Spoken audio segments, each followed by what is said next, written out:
رادیو ممنوعه.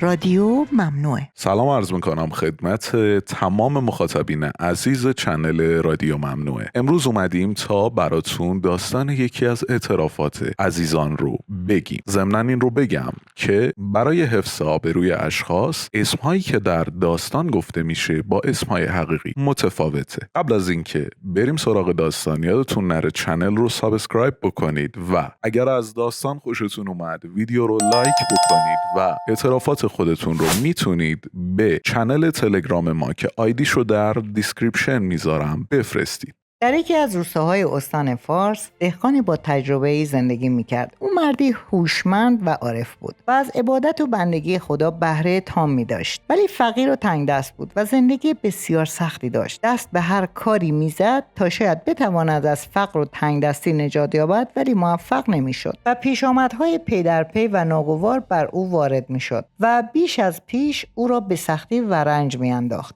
او زنی داشت که در حسن و زیبایی و جمال نظیر نداشت، ولی در مقابل فقر و تنگ دستی شوهرش بسیار اعتراض میکرد و به او زخم زبان و طعنه میزد. روزی زن به مردش گفت بیا از اینجا هجرت کنیم، شاید در دیار دیگری بتوانی خود را از فقر و تنگ دستی نجات دهی. مرد گفت من با این پیشنهاد موافق هستم، زیرا کسانی بودند که از وطن خود هجرت کردند و در نتیجه به مقام و ثروت رسیدند، ولی من از یک چیز میترسم و آن این است که میترسم راه بی‌وفایی در پیش بگیری و فریب دیگران را بخوری. زن سوگندها یاد کرد و گفت من به عهدی که در شب عروسی هنگام ازدواج با تو بستم تا آخر عمر وفادار خواهم ماند و برای همیشه با تو خواهم بود. این اندیشه ها را از سر بدر کن و خیالت راحت و آسوده باشد. مرد به پیشنهاد زن از وطن خود به جای نامعلومی سفر کرد. در بین راه گهگاهی در بعضی از منازل پیاده شد و استراحت می‌کردند و دوباره به حرکت خود ادامه میدادند تا اینکه در منزلی مرد به خواب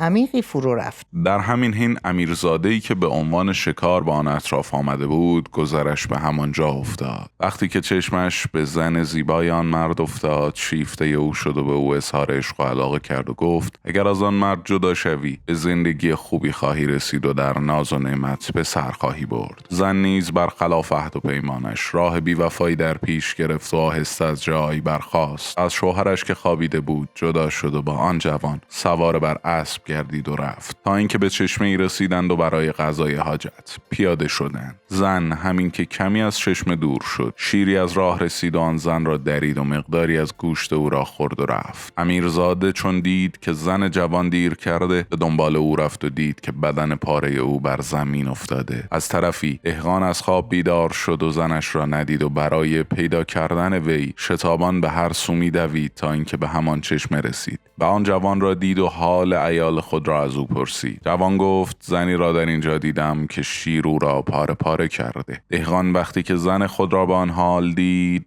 حقیقت ماجرا را فهمید و گفت این است کیفر خیانت و بی‌وفایی. به 3 چیز تکیه نکن: غرور، دروغ، عشق. آدم با غرور میتازد، با دروغ میبازد و با عشق میمیرد. تا داستان بعدی همراه رادیو ممنوعه بمونید.